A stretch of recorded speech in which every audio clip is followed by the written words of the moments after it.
todos. Boa Boa tarde. tarde. Estamos Olá, aqui, boa tarde. então. Boa tarde, doutora. Bom, a gente vai iniciar, então, o primeiro webinar da saúde corporativa, né, voltado para toda a carteira da federação, para as nossas singulares, e o tema, né, desse mês e um dia antes ali do Dia da Mulher, né, ele tem muito sentido, né, porque traz informações relacionadas às mudanças que nós vamos passando durante o decorrer da vida, mas com um foco hoje para a gente falar, né, das mulheres ali que estão já com os seus 40 anos ou mais, né, que é onde a gente percebe que algumas transformações e mudanças vão acontecendo. Então, a doutora Fabiane está aqui para abordar esse tema, e vocês fiquem à vontade para tirar dúvidas, mandar perguntas no chat também, se preferirem, e aí a gente pede, né, que vocês também preencham a lista de presença e depois a pesquisa de reação que a gente envia ali mais ao final do evento. Então, doutora, pode ficar à vontade. Vamos começar. Tá bom, boa tarde a todas e todos. Deixa eu compartilhar a tela aqui, ver se vai aparecer certinho para vocês. Me confirma que está aparecendo certinho? Sim, Sim. doutora.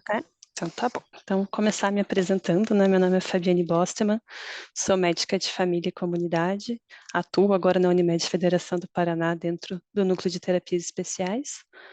Trabalho aí fazendo acolhimento para as famílias quando recebem diagnóstico de autismo.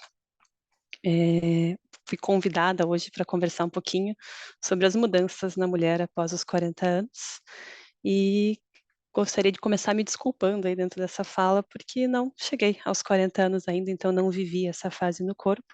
Então, prometo trazer para vocês o que a ciência nos diz, o que a biologia tem trazido, e também a fala de algumas mulheres que já vivenciaram isso.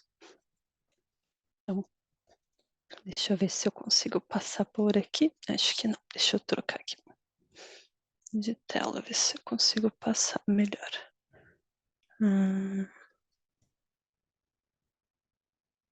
Deixa eu ver. Aqui, passou para vocês também? Então, beleza. Então, falar da mulher após os 40 não tem como a gente não olhar para o histórico, né? Então, se a gente for ver, em 1940, no Brasil, a estimativa de vida da mulher era até os 48 anos, contra os 42. O homem sempre tem uma expectativa de vida menor, né? Estatisticamente falando. Então, a mulher após os 40, na década de 40, realmente estava no quinto final de vida, né? Tinha uma perspectiva de adoecimento, de morte muito mais próxima do que a mulher de 40 anos hoje, né? Pelo IBGE do ano passado, de 2022, na verdade, no Brasil, a expectativa de vida da mulher agora está em torno de 79 anos. Então, a gente fala ainda realmente de chegar na meia-idade, né? E se a gente for olhar um pouquinho mais longe, olhar para as Blue Zones, que são as áreas no mundo que tem a maior concentração de centenários, tem mulheres ali chegando aos 100, 110 anos, às vezes até mais do que isso. Então, seria aí o primeiro terço de vida, conclui os 40 anos. Então, não tem como a gente falar nisso sem contextualizar, né? Então, hoje a mulher de 40 anos está super ativa, é outra fase de vida do que era a mulher de 40 anos há um século atrás, né? Como médica de família, a gente estuda bastante em relação ao ciclo de vida das famílias, e cada vez que tem uma mudança de ciclo de vida na família, a gente percebe que costuma vir uma crise normativa para se reorganizar, para que a família se reorganize para esse novo ciclo, né? Então, a saber aí quais são os ciclos esperados dentro da construção de uma família. Lógico que nem toda família vai se comportar dessa forma, mas de maneira geral, quando a gente olha para a família, a gente entende o início da família dessa forma. Então começa entrando na fase adulta, ainda morando com os pais, eventualmente vai morar sozinha, passa a morar com um parceiro ou parceira, pode vir a chegada do primeiro filho, eventualmente do segundo e do terceiro, e cada uma dessas fases trazem novas crises para esse sistema familiar se adaptar, vivendo num ciclo de filhos pequenos, filhos adolescentes, eventualmente esses filhos saem de casa e voltam para a fase do ninho vazio, onde esse pai e essa mãe precisam se olhar de novo como marido e mulher, e não só como mais pai e mãe. Pode estar vivendo a fase de adoecimento dos pais e essa inversão de papéis, a chegada dos netos, essas mudanças também de papéis mais uma vez e até eventualmente a viuvez.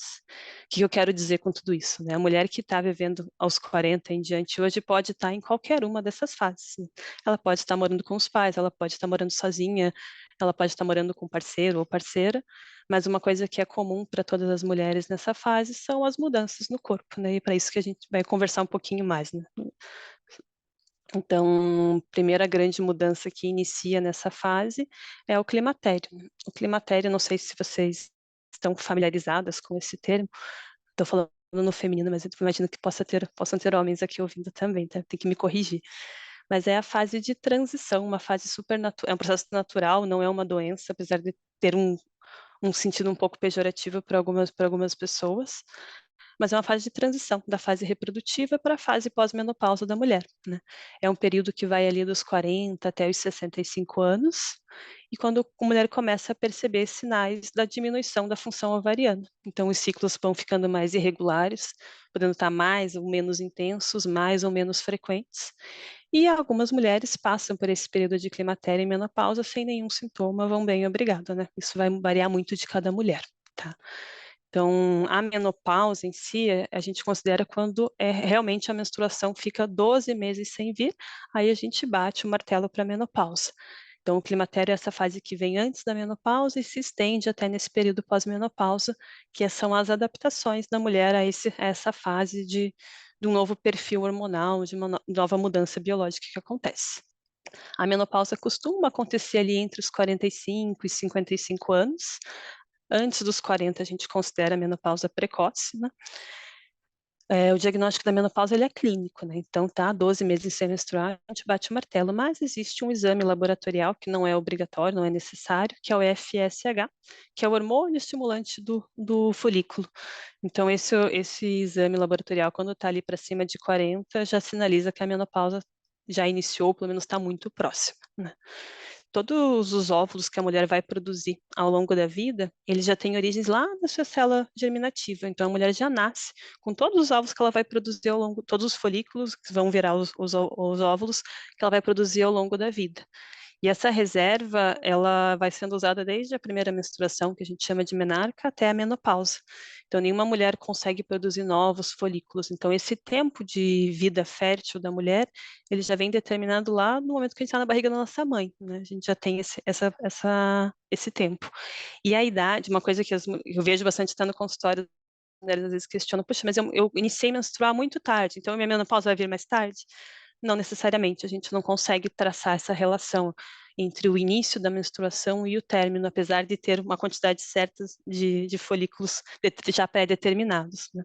Então, quando os últimos desses folículos morrem, os ovários começam a entrar em falência. E aí a concentração dos hormônios femininos vão caindo, principalmente o estrogênio e a progesterona vão caindo de maneira irreversível, né? A gente não consegue reverter esse processo. Os ovários vão diminuindo de tamanho e isso é um processo natural da vida, tá? É isso que eu vou trazer muito essa fala para vocês ao longo da apresentação.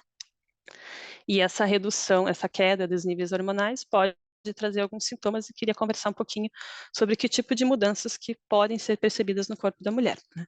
Então, uma das que mais causam desconforto são os fogachos, que são os calorões, aquelas ondas de calor, e os sintomas vasomotores que entram junto com os fogachos, né? Então, é aquela onda, então, acho que todo mundo já está familiarizado, ou pelo menos já ouviu alguma amiga, alguém passar por isso, né? Mas são aqueles episódios súbitos de calor, geralmente na face, no pescoço, na parte superior do tronco. Pode vir com uma vermelhidão, sudorese, dá a sensação de palpitação no coração, pode ter vertigem e até um pouco de cansaço muscular. Eles costumam surgir um ano depois do início da menopausa e duram aí na média de 4 a 10 anos, mas a grande maioria das mulheres desaparece, isso depois dos 5 anos. Então, o que a gente pode fazer para amenizar esses fogachos? Que tipo de recurso a gente tem? Então, as roupas leves, né? Bebidas geladas, dieta. Então, trouxe para vocês o que eu encontrei de evidência científica relacionado à dieta. Então, meu compromisso com vocês é trazer um pouquinho da evidência por trás das coisas, né? Então, tem estudo mostrando com nível 2 de evidência, que é o nível bom. Então, nível 1 é o melhor nível que tem de evidência, nível 2 é excelente, é ótimo. Nível 3 e 4 a gente tem que ficar um pouco desconfiado que talvez a gente não possa realmente tirar essa conclusão a partir do estudo. Mas tem estudo nível 2, que é um nível bom de evidência, dizendo que a dieta vegana com baixo teor de gordura pode reduzir a frequência dos fogachos.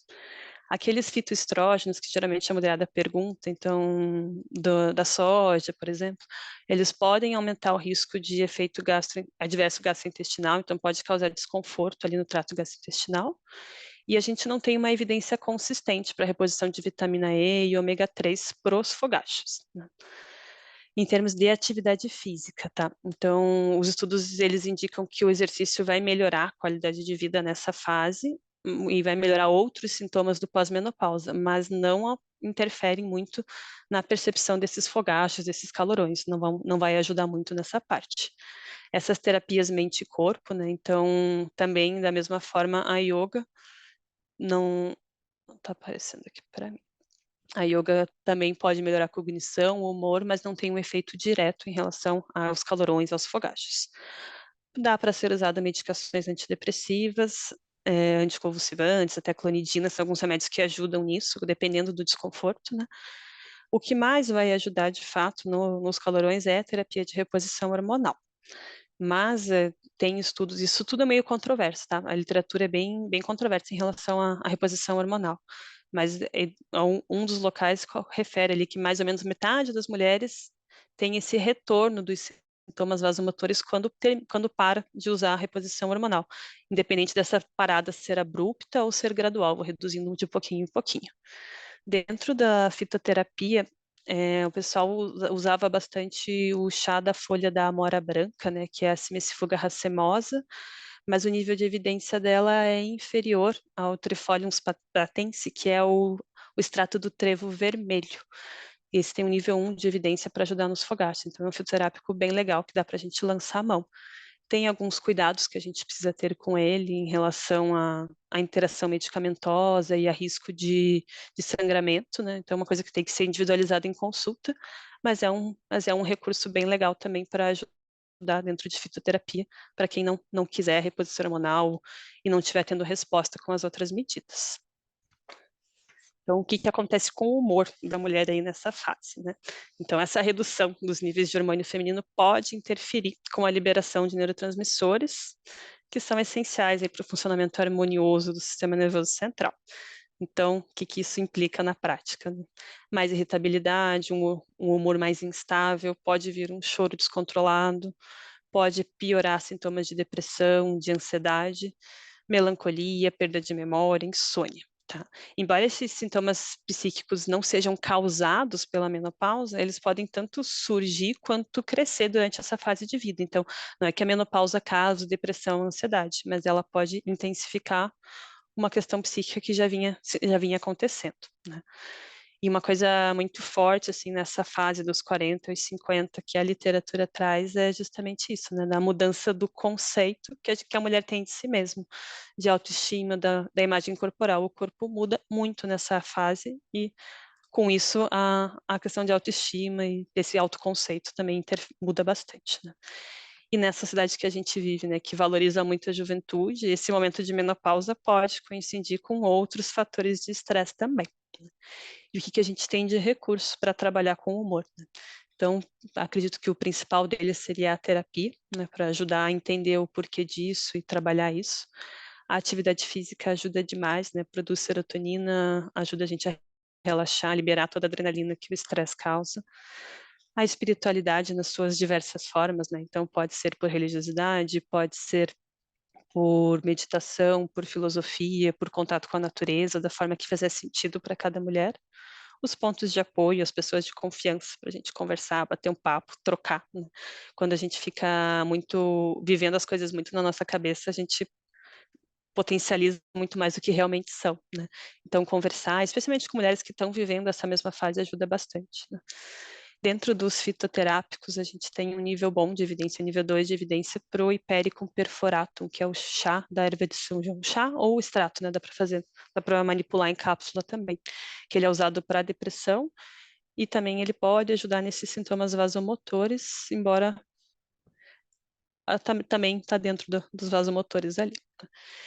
Alguns medicamentos antidepressivos e ansiolíticos também podem ajudar quando o quadro de humor acaba sendo intenso demais, a gente não consegue manejar com das outras formas da medicação, pode estar bem indicada também. O que que acontece com o sono da mulher nessa fase, né? Então, tanto esse suor noturno pode acabar prejudicando o sono, quanto essas oscilações de humor pode interferir na qualidade do sono e vice-versa, né? Então, o sono ruim interfere no humor e tudo mais. O que que a gente tem de recurso nessa fase aí para apoiar no sono? Então, a meditação, mais uma vez, né? A questão de higiene do sono, então isso é muito importante, né? Isso é o básico, né? A gente não pode pensar em outros tratamentos para insônia se a gente não faz a higiene do sono adequada.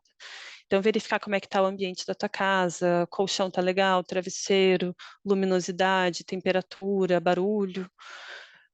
Criar uma rotina de sono, né? Então, estabelecer um horário para dormir e um horário para acordar e tentar seguir esses horários no final de semana, porque eles criam um jet lag de final de semana, e isso atrapalha a nossa regulação neurohormonal do sono, né? Então, a gente tem a melatonina e o pico para ajudar a induzir o sono, e o pico de cortisol pela manhã que ajuda a gente a despertar. Então, quanto mais rotina a gente tem, igual o bebezinho, né? A gente, quando não está dormindo direito, tem que pôr rotina.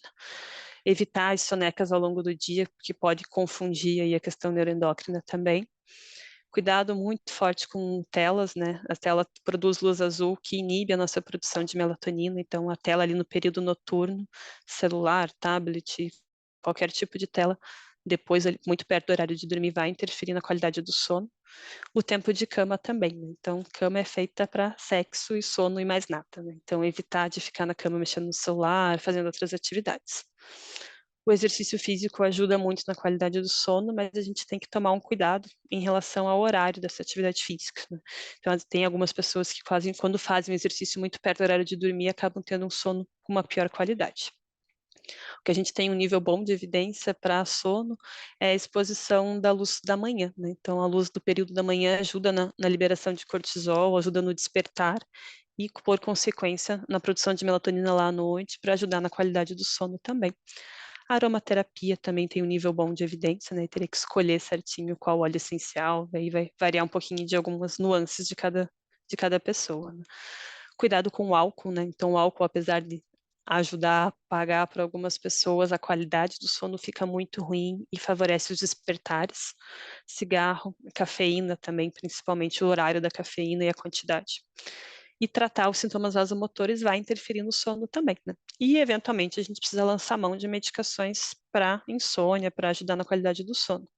E eu prometi trazer evidência, né? Então, apesar de gostar muito da acupuntura, a gente tem um estudo aí mostrando com evidência 2 de que a acupuntura não melhora, não pode não melhorar, né, a qualidade do sono no período pós-menopausa. Então, estamos para outros recursos.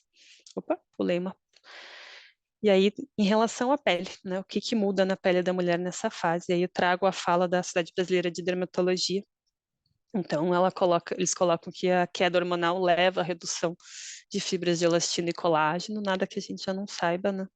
Aumenta a flacidez, perde elasticidade e tônus, especialmente na face e no pescoço. Então, a pele vai ficando mais fina. Gente, isso ao longo do tempo, né? Não é fiz 40 anos, começou tudo isso e não. Isso é um processo gradual, né? E acontece com os homens também, né? Não é só isso, não é só com as mulheres, é do envelhecimento normal, né? E esse desequilíbrio hormonal às vezes deixa a pele mais oleosa, mais sujeita a acne, além de poder causar o aparecimento de pelos, aqueles pelos mais grossinhos ali na região do queixo, na lateral da face. O cabelo e as unhas vão ficando mais finos e quebradiços. No antebraço costuma acontecer aquele afinamento da pele, que vem aquelas manchinhas roxas e até mesmo feridas. Isso mais para frente, né? A gente não tão nos 40, geralmente mais para frente. E a diminuição de fibra de colágeno aumenta de ritmo, né, chegando a um ritmo aí de 2% ao ano. E essa velocidade desse processo de mudança da pele vai depender muito de outros fatores, né? Então, a poluição, o uso de cigarro, o álcool, a malnutrição, casos de infecção também pode interferir, exposição solar sendo um dos principais fatores, a genética, né? Não tem como a gente fugir, cada um tem uma genética, cada um responde de um jeito.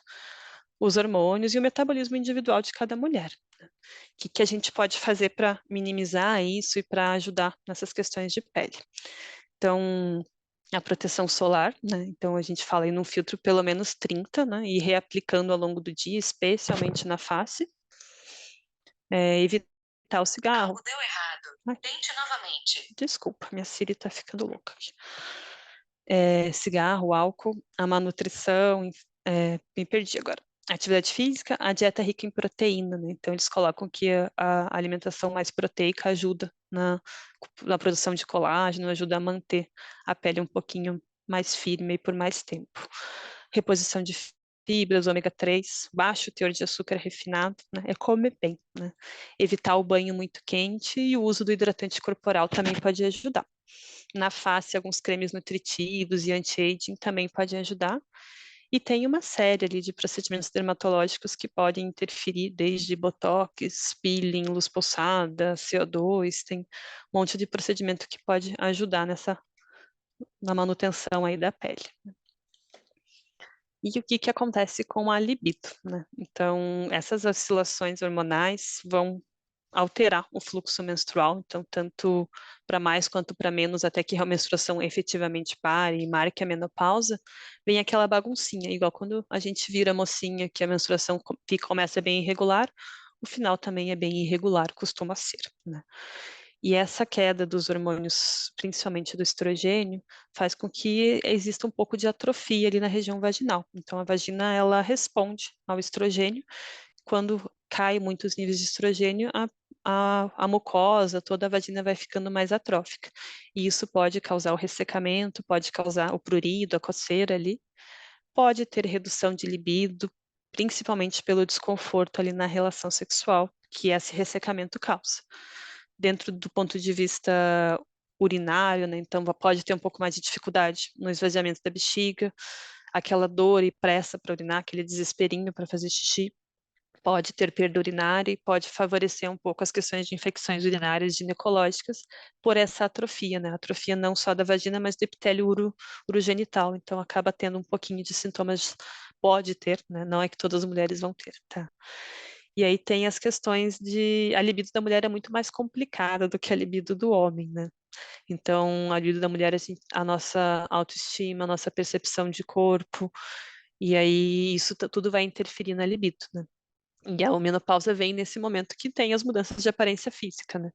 E eles colocam que aquelas mulheres que aceitam e mantêm uma perspectiva positiva dos seus corpos têm maior senso de autoestima nessa fase. E isso vai contribuir para a saúde sexual, né? Como que a gente pode ajudar um pouquinho em relação a esses sintomas geniturinários, né? Então, para o ressecamento, os lubrificantes à base de água ajudam bastante. Quando tem muita atrofia, às vezes a gente pode fazer a reposição hormonal com gel de estrogênio conjugado, então um gelzinho de estrogênio ali na região vaginal mesmo, ajuda bastante a reduzir sintomas. A tibolona é uma forma de reposição hormonal. Conversar de práticas sexuais, né? Então, às vezes a gente precisa rever práticas, né? Então, investir mais no sexo oral, investir mais nas preliminares, embora preliminares eu acho péssimo, né? Porque preliminar é tirar o gato da cama e fechar a porta, né? A partir dali tudo é sexo, né? Mas investir mais não só no ato da penetração, mas investir mais nas outras práticas também, né? Entender as questões de autoimagem e trabalhar questões de autoimagem. A testosterona, que é um recurso que alguns profissionais usam, ela não é recomendada pela Sociedade Brasileira de Endocrinologia, então tem um risco muito grande envolvido, mas acaba sendo um dos recursos aí, né? Eu particularmente não recomendo, né? E aí, como eu prometi trazer a fala de outras mulheres, eu encontrei esse livro. Como foi difícil achar coisas positivas sobre essa fase, tá? Vou te falar que eu tive que vasculhar bastante a literatura para achar coisa legal. Tem um olhar muito pejorativo sobre a mulher nessa fase. Fala só das perdas, né? Então, esse livro eu achei bem legal, é da Andrea Franco. O livro chama 40 Sim e Daí, né?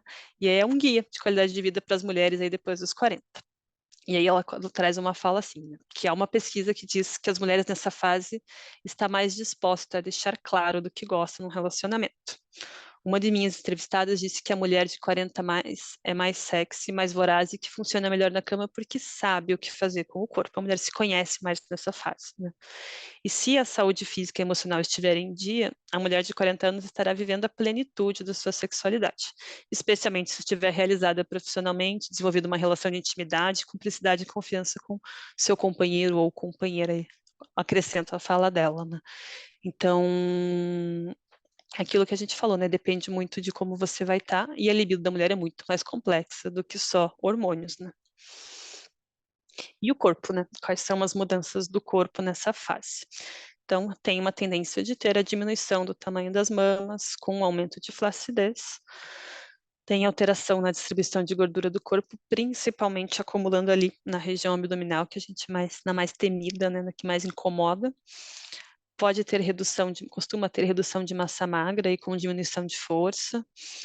Ao longo dos anos, reduzir mobilidade e até capacidade funcional, aí pensando mais para frente, né? E isso acontece com os homens também, né? Não só com a gente. Mas as questões da menopausa acaba sendo mais marcado o tempo disso, né? Então, o estrogênio, ele ajuda muito a depositar cálcio dentro do osso. Então, quando caem os níveis de estrogênio, a perda de massa óssea ela é muito marcante nessa idade e aumenta o risco aí para osteoporose, para osteopenia.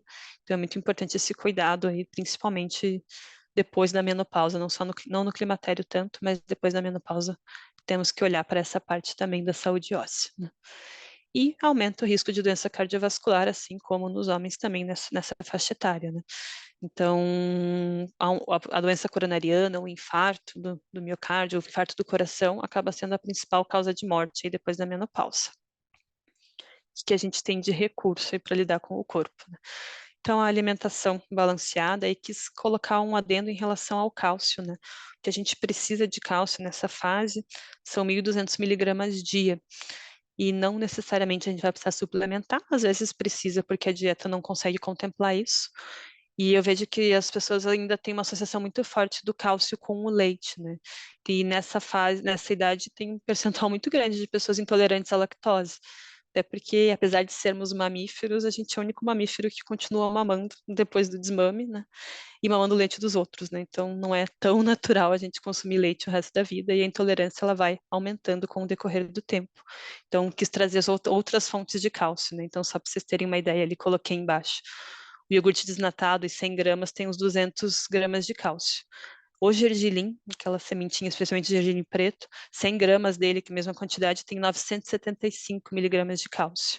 Feijão também é um alimento rico em cálcio, as castanhas, linhaça, grão de bico. Então, a gente consegue outras fontes de cálcio na alimentação. E tem que ter um cuidado especial, um olhar para isso nessa fase. Tem dentro de atividade física, tá? O que é mais interessante? Pensando na saúde óssea, atividade física com impacto. Então, quanto mais impacto a gente tem, mais a gente faz micro lesões ósseas, mais a gente estimula a reposição de cálcio, mais a gente fortalece esses ossos, tá? Então, o impacto é muito importante pensando na osteoporose. A musculação nessa fase passa a ser ainda mais essencial, tá? Então, porque pelo ganho de força, pela questão de mobilidade, de capacidade funcional, mas também pelo aumento de massa magra, né? Então, quanto mais musculação a gente faz, mais aumenta músculo, e músculo consome muito mais energia para existir do que gordura, do que outros tecidos. Então, a musculação ela vai ajudar nesse metabolismo basal. Então, tem uma queda do metabolismo, a gente aumentando a nossa massa magra, a gente aumenta esse metabolismo, então ajuda no controle de peso, além de outros ganhos, né? E o exercício aeróbico para queimar mesmo, para ajudar nesse sentido, né?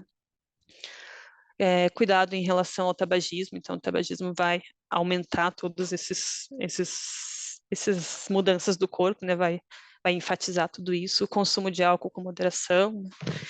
E o principal nessa fase, eu entendo que seja a aceitação de que isso é uma fase normal e a mudança de foco, né? Se a gente fica olhando só para as perdas, realmente fica bem pesado, fica bem difícil. Mais pra frente eu vou falar um pouquinho mais disso, mas quis trazer um pouco da reposição hormonal também. Deixa eu ver como é que eu tô de tempo. A reposição hormonal, ela não é uma coisa muito consensual na literatura, então, dependendo da fonte que você olha, tem orientações diferentes, mas é um tema que traz muita dúvida para as mulheres e acho que é legal a gente trazer dentro dessa fala. Então, como contraindicação geral, e de novo, não é uma coisa consensual na literatura, a questão do risco de câncer de mama, então se tem um histórico prévio, um alto risco ou uma suspeita, está totalmente contraindicada a reposição hormonal. O histórico da mesma forma de embolia pulmonar ou de trombose também é contraindicado. Hiperplasia de endométrio não tratada, então qualquer tipo de sangramento vaginal que não está explicado, não está tratado, é uma contraindicação para o uso da reposição hormonal. Histórico de câncer ginecológico como um todo, né? Então, ovário, endométrio ou qualquer tumor que seja sensível ao estrogênio, a gente vai evitar a reposição hormonal, né? Tá contraindicada. E aí, uns outros mais específicos, da porfiria cutânea, o infarto, né? Histórico de infarto, hipertensão não tratada, doença hepática, né? Então, os hormônios da reposição hormonal têm metabolização hepática, então a gente precisa de um fígado funcionando bem. E o alto risco de pedra na vesícula, né? Então, se tem um histórico, a reposição hormonal pode desencadear uma colangite e a gente evita também. Então, de novo, né? As condutas vão variar muito em quando indicar a reposição hormonal para as mulheres, mas como regra geral, a gente vai sempre tentar primeiro tratar os sintomas que incomodam de outras formas. Se não tiver resposta ou for o desejo da mulher, dá para a gente indicar a reposição hormonal, tá? Então, quando que ela está muito bem indicada? Então, quando tem os sintomas vasomotores moderados a severos, então aquela questão dos calorões, do desconforto vasomotor, os sintomas urogenitais moderados, então atrofia vaginal, a perda urinária, isso a reposição hormonal vai ajudar bastante, como prevenção de osteoporose, especialmente em mulher que seja grupo de risco, né? Então, de, é, o Pera, me perdi aqui. Então, em relação aos riscos, né? O uso prolongado da terapia combinada a gente fala porque é estrogênio e progesterona junto. Tem mais risco do que vantagem na mulher saudável no pós-menopausa. Então, se você está indo bem no pós-menopausa, não tem necessidade de reposição hormonal. Se os sintomas estão muito intensos, estão incomodando demais, vale a pena a gente avaliar a indicação, tá? E isso. Então, da reposição hormonal, tá? A gente só vai usar estrogênio isolado se a mulher não tiver útero. Então, a mulher que já passou por esterectomia, aí dá para a gente pensar em usar o estrogênio isolado. Mas ele sem a progesterona junto, ele pode aumentar o risco de câncer de endométrio, de sangramento. A gente não usa, sempre usa em combinado. O estrogênio e progesterona, ele pode ser feito de várias formas. Pode ser injetável, pode ser transdérmico, pode ser por via oral, pode ser por creme vaginal, igual eu mencionei agora há pouco. E a dose, a gente sempre recomenda a menor dose necessária para controle de sintomas, né? Então, a dose vai depender muito da resposta de cada mulher. E o grande objetivo da reposição hormonal é a qualidade de vida, né? Se bem indicado, se tiver uma indicação correta, a gente precisa iniciar essa reposição hormonal até 10 anos depois do início da menopausa, ou pelo menos antes dos 60 anos. E aí traz mais benefícios do que risco. As grandes vantagens da reposição hormonal é o alívio dos sintomas físicos, principalmente os fogachos, pode aliviar os sintomas psíquicos, pode aliviar principalmente as questões relacionadas com os órgãos genitais, a secura vaginal, a incontinência urinária. Protege contra a osteoporose e melhora a qualidade de vida. E aí quis trazer um contraponto, né? Acho que essa conversa está um pouco triste para quem está talvez chegando nessa fase ou vivendo essa fase. Quis trazer um contraponto em relação a isso tudo, o que a gente ganha nessa fase, né? Então, a gente falou muito de perdas até aqui, né? O que essa fase traz como bom, né? E entra na maturidade emocional do Zenta, entrando 40, 50, 60, 70, 80, né? O que os Entas trazem pra gente. Então, de novo, né? É uma etapa natural e ó, tem uma grande oportunidade de crescimento e de reavaliação do que é importante, reavaliação geral, né, da vida.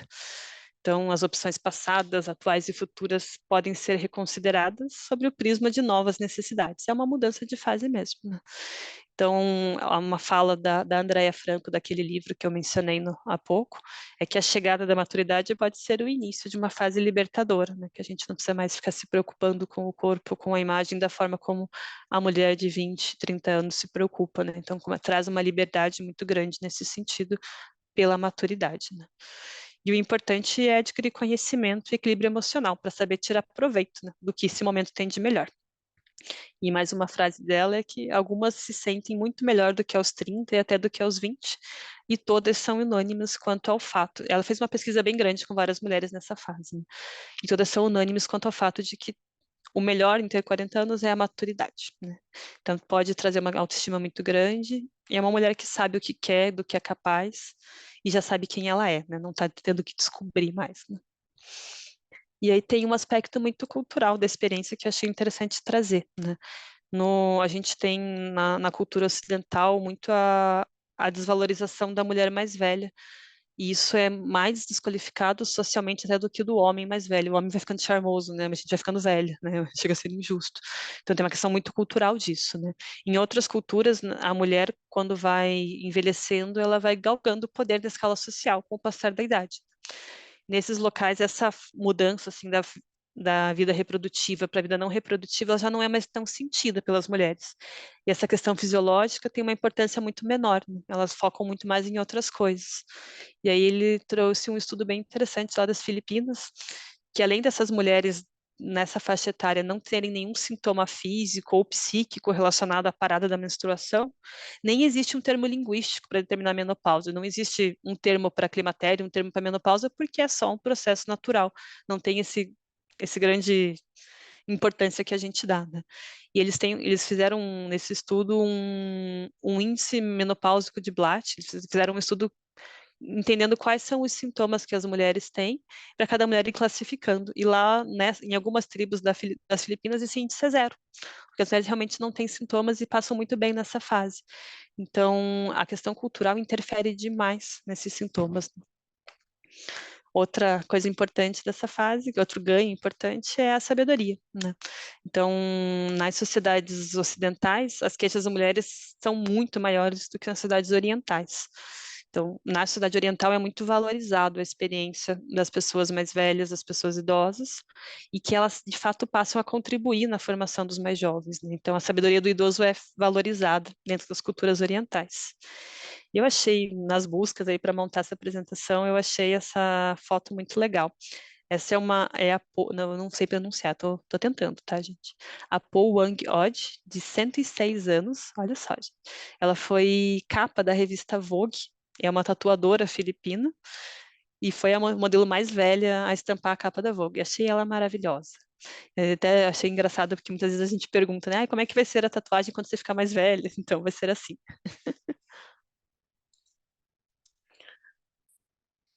E como é que é o Brasil nesse contexto cultural, né? Então, ao contrário das sociedades mais orientais, a gente tem esses valores característicos da pós-modernidade ocidental.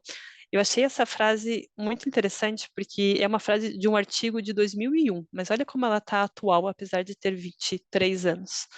Mudanças rápidas de conhecimento, pelo questionamento de valores, pelo fenômeno da globalização, pela confiança nos sistemas abstratos, pela obsolência e descartabilidade de objetos, pessoas e relações, com um certo menosprezo pelo valor da vida. E acho que isso diz muito do que é, na maior parte, né? A gente não pode generalizar, mas na maior parte, a cultura brasileira em relação a esse olhar, né? A gente faz parte de uma cultura que valoriza muito o consumo desenfreado de bens e até de relações. E o bem maior é a produção, né? Dentro do olhar da cultura brasileira, ainda é quem deixa de produzir, deixa de existir. Então, esse processo de envelhecimento é muito mais pejorativo e muito mais difícil no Brasil do que numa sociedade oriental, né? Passar aqui. E para de passar. Voltou. Aí. Então, trago mais uma frase da Andrea Franco, né? E como lidar, então, com o Zenta, né? Compreendendo que a vida tem as suas estações e que o chamado outono da vida pode ter o mesmo prazer e alegria do verão e da primavera. Ter interesse pela informação, que não deixa de ser uma forma de poder, não ficar vulnerável a informações distorcidas e preconceituosas, e com essa ferramenta em mãos, ela vai notar que pode ser uma fase de maior crescimento. Se a mulher se gostar, se cuidar, a idade cronológica não contará, pois aparentaremos a idade com a qual nos sentimos. Assumir a própria idade pode ser uma forma de libertação. Achei bem legal a ideia do outono da vida como uma fase natural, né? Quis trazer, pensando agora mais para frente, né, a ideia era falar dos 40, mas olhando para o envelhecimento como uma forma geral, eu acho que chegar aos 40 traz essa perspectiva de da terceira idade estar se aproximando, embora ainda esteja distante, né? Traz essa ideia e a perda e a das perdas, né? Então, tem um documentário muito legal no Netflix, não sei se vocês já assistiram, é Como Chegar aos 100 Anos. E aí ele é um repórter, não sei qual é a formação dele, não me recordo, ele vai visitar as Blue Zones. Então, Blue Zones são áreas geográficas no mundo onde tem grandes concentrações de centenários, de pessoas que chegaram até os 100 anos e até passaram dos 100 anos. E ele vai lá para conhecer essas pessoas, conhecer como essas pessoas vivem e tentar descobrir qual que é o segredo para a longevidade, o que essas pessoas têm em comum, mesmo estando em locais tão diferentes do mundo, que a gente pode tirar de aprendizado, né? E no final desse documentário, aliás, é sensacional, super recomendo que assistam. Ele chega a 9 conclusões, né? Quem não assistiu ainda. Então, o que essas pessoas têm em comum, né, nesses locais diferentes do mundo que faz com que elas tenham mais longevidade. Então, uma das coisas que ele coloca é o mover-se naturalmente, né? Então, a gente tem muito cada vez mais do carro, do deslocamento ser sempre mecanizado e não andando efetivamente. Conhecer o propósito, né? Então, esse senso de propósito é o que dá longevidade. Quando a gente perde o propósito, a gente abre portas para adoecimento, a gente abre portas para a morte, né? Desacelerar, né? Então, respeitar essa fase, que é uma fase, não aos 40, lógico, mas bem lá para frente, é uma fase que a gente precisa realmente desacelerar o corpo, desacelera, e respeitar esse desacelerar e aceitar isso, né? A regra dos 80%, achei super legal. Até, acho que, se não me engano, é da região do Japão que ela fala isso, que é quando toda vez que eles vão comer, eles têm até um termo lá, um termo em japonês, não me recordo, mas que significa 8 de 10. Então, quando eles sentem a saciedade em 80%, então 8 de 10, estou satisfeito, não estou entupido, né? Que às vezes a gente come até se entupir, né? Mas sentir que estou saciada, é hora de parar, né? Então eles não comem mais do que precisa, né? Então é o comer pouco, não pouco, mas o suficiente, só não exagerar, né? Então a redução calórica ajuda na longevidade também, né? Priorizar vegetais, né? Então são sociedades que têm muito baixo consumo de proteína animal, né? Então eles fazem consumo, algumas não, né? Algumas são realmente veganas, mas a maior parte delas são onívoras, mas assim, a proteína animal representa 10% da dieta. Até ficar, Tem um até microfone aberto. ficarem saciados, por isso que eles têm Tem uma alguém. longevidade mais. Ah, Acho que. Oi, voltou. Foi. Outra coisa que eles têm em comum é a moderação no consumo de álcool, né? Então, eles celebram com o álcool, mas de maneira muito moderada, né? Priorizam a família, então eles têm um estudo bem interessante mostrando que as pessoas, os idosos que moram próximos à família têm uma longevidade maior, cultivam a espiritualidade nas diversas formas, né? Então, esse cultivo da espiritualidade também aumenta a longevidade e valorizar as boas companhias, né? A solidão mata, né? Então, é um documentário bem legal, assim, se tiver a oportunidade, assistam, que traz muita reflexão e motiva a gente a mudar alguns hábitos aí não tão legais. Deixa eu passar aqui. Quis trazer também uma fala em relação à genética e epigenética. Então, eu vejo que é uma dor das mulheres quando chegam em torno dos 40, de começar a olhar para o histórico familiar e muitas vezes se sentir condenada a esse histórico familiar pela genética.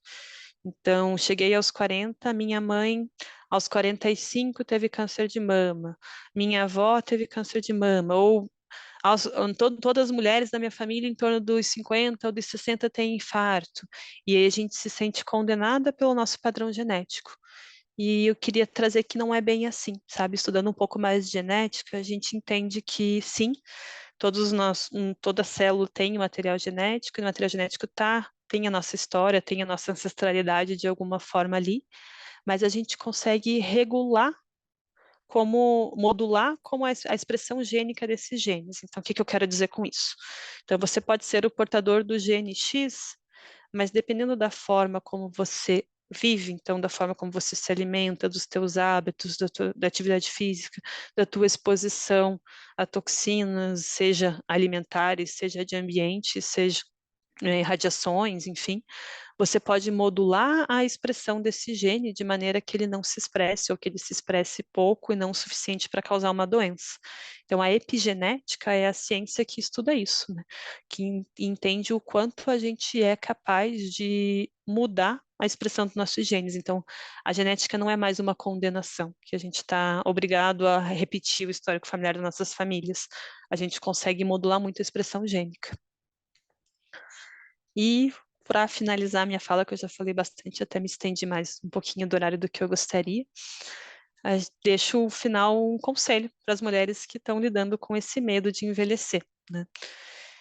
Que é um conselho, na verdade, da autora também, né? Até não acabei não citando nesse slide, mas é uma fala dela, da Andrea Franco. É fundamental, desde já, cultivar outros valores, como a cultura, o conhecimento, um hobby, a profissão, bons relacionamentos com a família e os amigos, e não só focar na aparência física. Se a mulher valoriza somente a beleza e a juventude, estará abrindo portas para a depressão.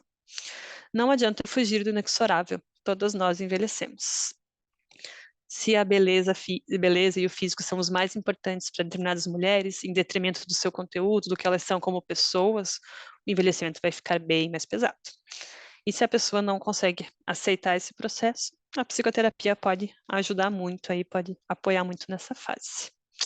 Então, era isso que eu tinha para falar. Quero conversar agora. Deixa eu fechar isso aqui. Muito bom. Quero parabenizar, porque assim, conforme foi sendo abordado o tema, chega um certo momento ali que a gente fica um pouco entristecida mesmo com Chateada, todos né? os, Eu falei, não, né, temos que mudar os- essa fala, né?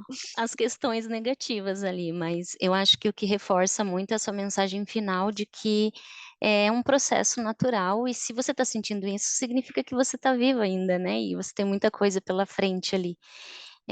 Tem uma pergunta que eu vou colocar aqui, depois abro para quem quiser fazer também, que foi no chat, a hora que você estava falando, acho, da reposição hormonal, alguém perguntou se o Ian mexicano é indicado. Ian é com Y-A-M. Eu até vi aqui que ele é um fitoterápico, né? Que está aqui citado. Você conhece, doutora? Pessoalmente, eu não conheço, não sei opinar. Teria que estudar um pouquinho mais para te responder essa. Ah, Não então tá. conheço. A gente fica então com a lição aqui para passar a resposta depois aqui para quem perguntou. Mas eu quero abrir para perguntas, né, de outras pessoas que quiserem falar no microfone, ou se alguém quiser colocar mais alguma pergunta no chat, ou até colocar uma percepção sobre essa fase, se estiver vivendo, né? Então podem ficar à vontade.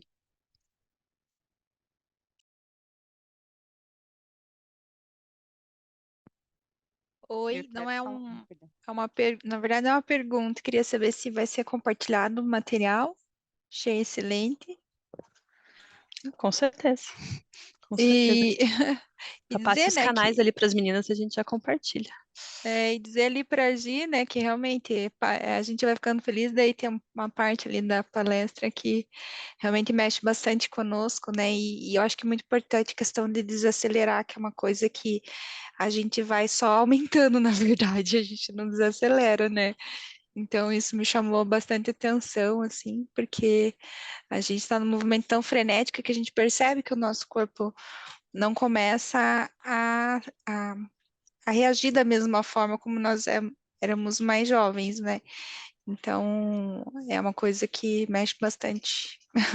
Achei bem interessante isso. Ai, que bom que trouxe, somou de Porém, alguma tá ligado forma, né? que o Arthur Eu só acho boa que tarde, Arthur. o acelerado Opa, vem muito Vai terminar esses dois no Rio. Isso aí. das tem. telas também, né? A gente tem aquela coisa de cada 15 segundos um conteúdo novo e trocentos conteúdos ao mesmo tempo. Então, às vezes, a gente precisa fazer um detox de tela também para ajudar a desacelerar, né? Alguém ia Nós falar, temos eu 3 interrompi. pessoas, 4 agora com a mão levantada. Eu acho que a Priscila estava primeiro, se quiser falar, Isso. Priscila. Não, eu só quero falar para todas nós, né, que eu estou vivendo essa fase, né, estou com 48 e eu olho muito para minha mãe que está com 66, né, ela é uma mulher que ela me ensinou a gostar da menstruação e ela vai caminhando na frente e eu posso ver o exemplo dela, né, e ela também fala da menopausa que a gente também pode lidar de uma maneira melhor, então eu não tenho ficado traumatizada de olhar para ela, ela está na segunda faculdade dela, né? Então ela fez agora, já depois dos 60, ela fez História, agora está fazendo Filosofia. Ela emagreceu no último ano 10 quilos, ela faz exercício. Maravilhosa. Então eu consigo olhar para ela e ver que a gente pode realmente ter uma vida maravilhosa se a gente fizer tudo isso que a doutora comentou, né? Então eu acho que é realmente uma fase muito linda de muito aprendizado e que a gente tem que ter orgulho de quem nós somos, né? E cada vez mais nos unir nisso, né? E ajudar umas às outras, né? Porque os homens ainda, infelizmente, têm muito que evoluir nessa parte, né? E ver o quanto maravilhosos nós somos, né? Em qualquer idade. Perfeito. Muito boa a sua fala, Priscila. A Hannah Yara, acho que era a próxima. Oi, doutora. Primeiro, parabéns pela sua palestra maravilhosa. Acho que enriqueceu muito o dia de todas nós.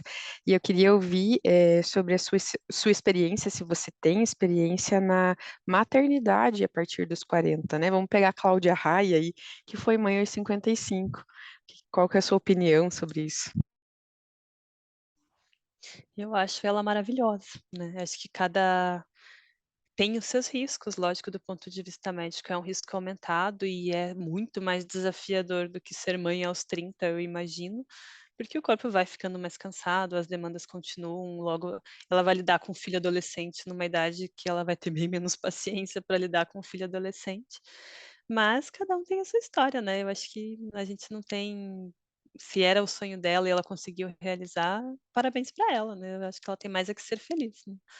Vai ter os seus desafios, mas acho que a questão do ciclo de vida, ela é muito. A gente estuda o ciclo de vida familiar pensando numa família padrão, mas não existe família padrão, né? Cada família tem sua fase e o ciclo de vida se inverte, né? Com certeza vai ser uma crise normativa muito maior, né, do que seria dentro da idade normal ou habitual, né? Mas eu acho ela maravilhosa. Ela tem mais é que viver e tem mais é que curtir a fase, beijar o pitoco, porque passa rápido. Valéria, acho que é você a próxima. Oi, eu vim dar meu depoimento positivo. Eu entrei na menopausa aos 41, certo? Tinha recém tido o último filho, porque eu tive aos 38, o último.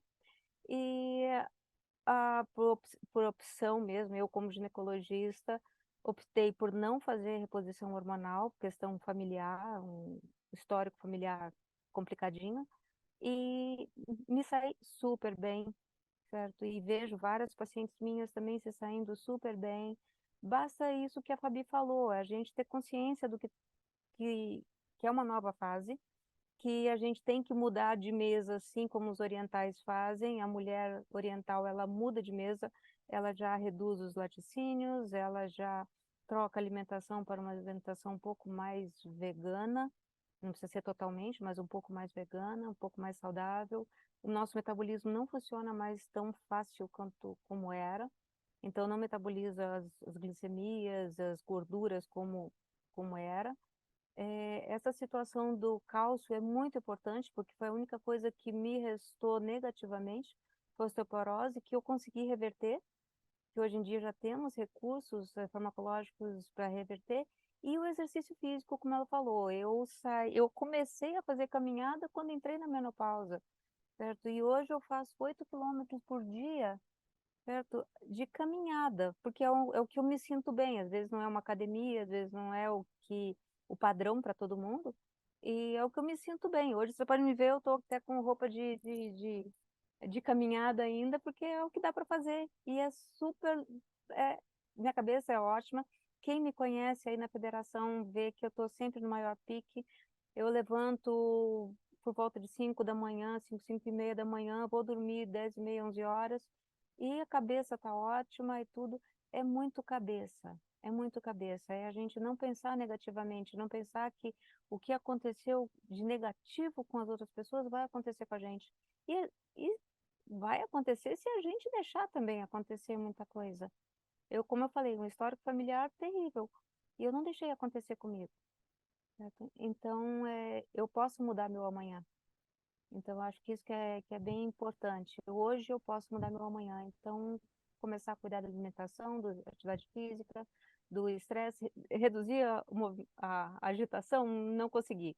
Mas talvez isso que mantém a gente com a cabeça boa, sabe? Então, eu acho que o meu depoimento é isso. Não é ruim, é bom. É bom, a maturidade faz com que a gente imagine, caramba, ainda tenho mais metade da vida pela frente, só que agora eu tenho maturidade para não cometer os erros do Perfeito. passado.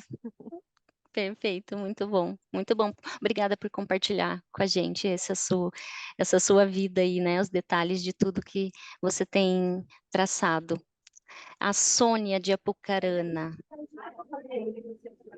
Pessoal, estou sem câmera. Estão me ouvindo? Sim, estamos ouvindo.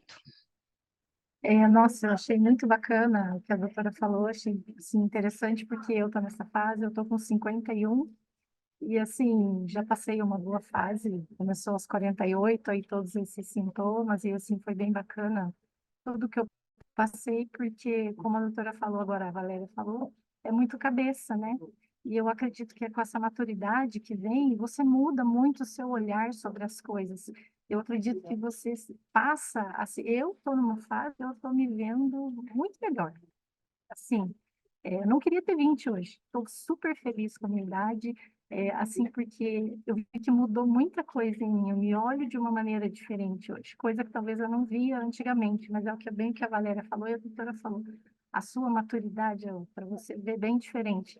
Às vezes eu vejo as mulheres conversando e falando assim, ai, mas eu não tenho mais 20, mais 30. Eu acredito assim, cada mulher tem a sua beleza da sua idade.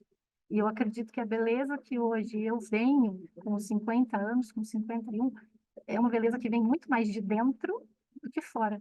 E isso transparece, né? Então, acho que isso que é legal a gente viver. E para mim está sendo uma fase maravilhosa. Assim, claro que tem seus percalços, os calorões e tudo mais, que judia muito da gente. Quem tem aí sabe. Mas eu acredito que é uma fase maravilhosa, que a gente tem que aproveitar, viver mesmo. Obrigada. Muito bom, muito obrigada também. Ariane, agora depois a gente tem a Patrícia e a Simara. Só para complementar, eu estou fazendo 57 pode esse ano, tá? Hum, Achei que era 42, muito doutora, que tu falou, bem, começou com doutora. 41 a menopausa, agora eu tô com 42. Eu brinco que a mão funciona. Maravilhoso.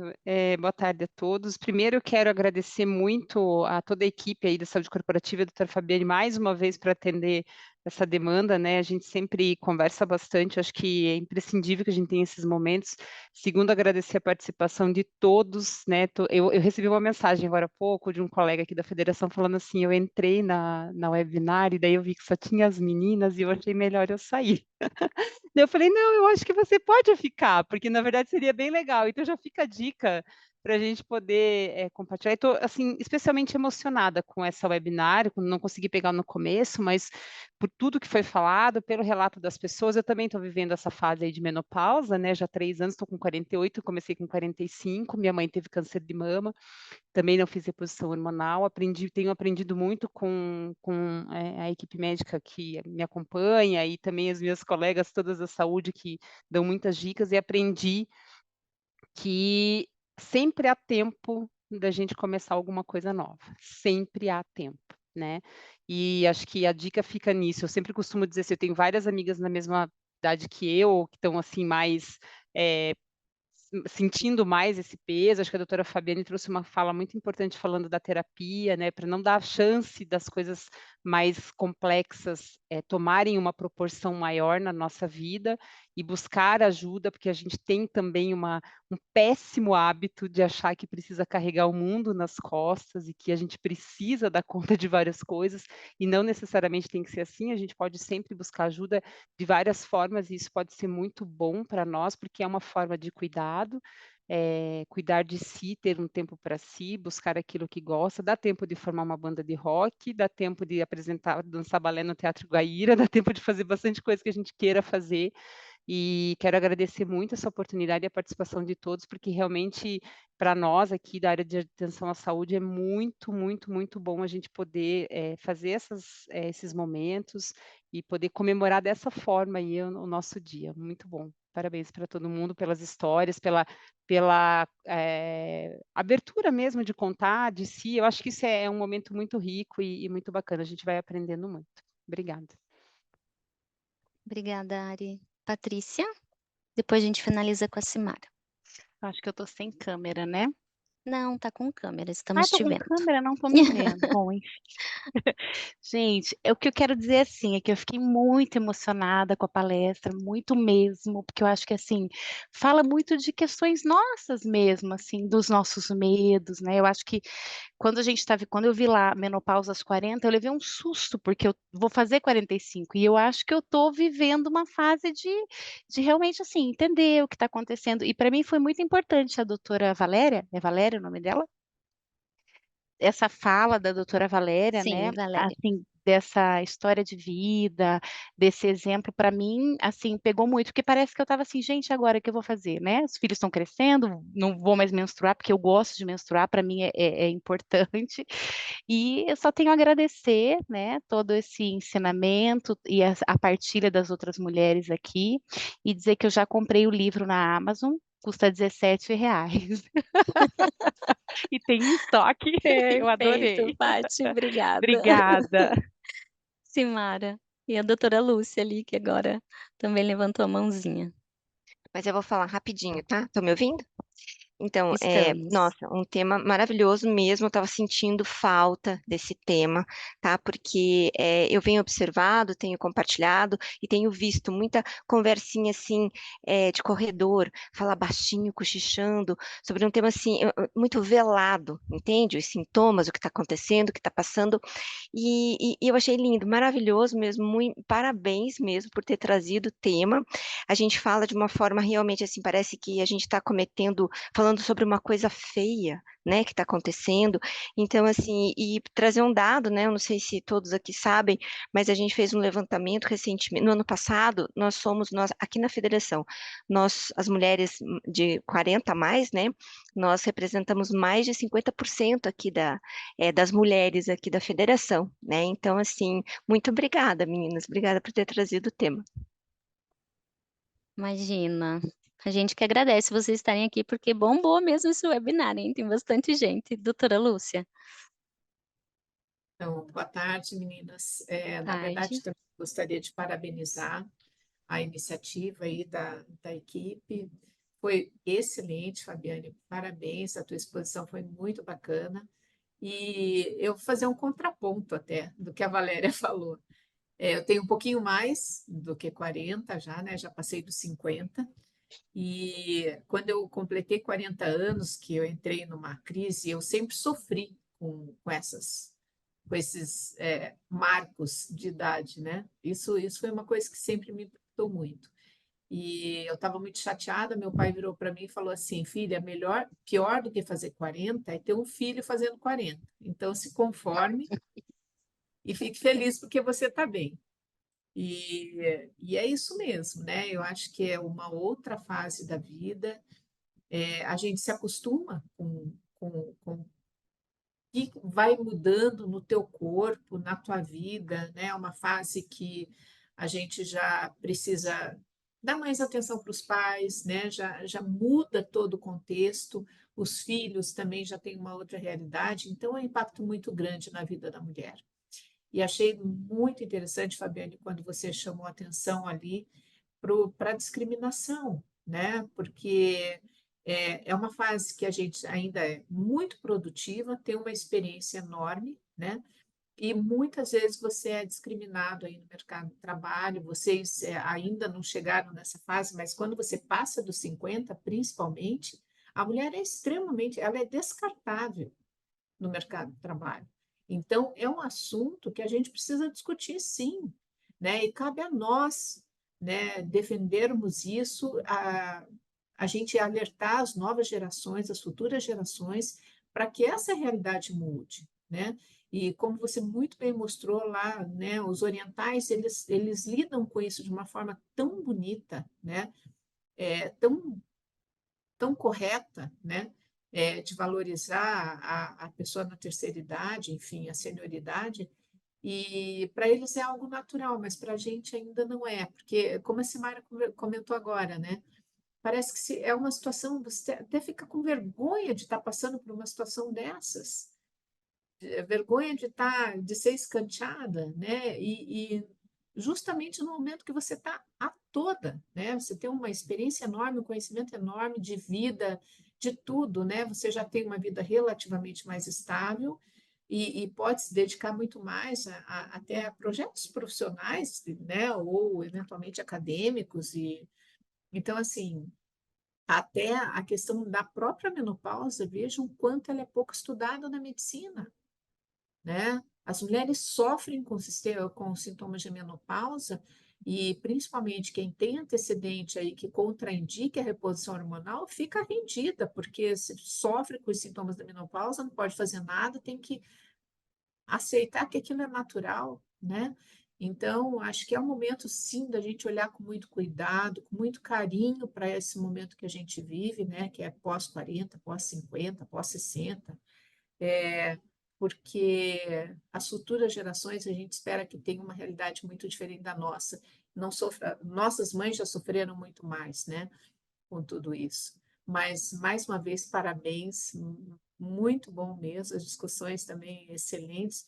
E eu acho que a gente precisa, a Ariane falou bem, né? A gente precisa se inspirar e se apoiar uma na outra, porque depende da gente, a mudança disso tudo, né? Parabéns, gente. Perfeito. Sua fala, acho que encerra assim com muita sabedoria aqui essa. Alguém quer falar? Não, Ela, lacrou, né? Arrasou. ela fechou assim com uma mensagem muito, muito importante e muito bonita mesmo, que é da gente ter essa união, né? Enquanto mulheres assim, e cada uma poder saber que pode compartilhar com a outra e contar com a outra. Eu creio que o caminho fica bem mais leve, né? Quando a gente tem pessoas ao nosso redor assim contribuindo para isso. Então, a gente queria agradecer muito, foi muito bom o nosso primeiro webinar do ano. Eu espero que os outros sejam tão bons quanto esses. A gente tem um desafio agora, né? Mas muito obrigada a todos, tá? E um feliz Dia da Mulher aí, adiantado, né? Que é Hoje, amanhã, para todas. hoje, a Patrícia tá com a mão levantada, não sei se ela já Ela falou, já se ela... falou. Ah, tá. Acho que sim, ela já falou. Perdão.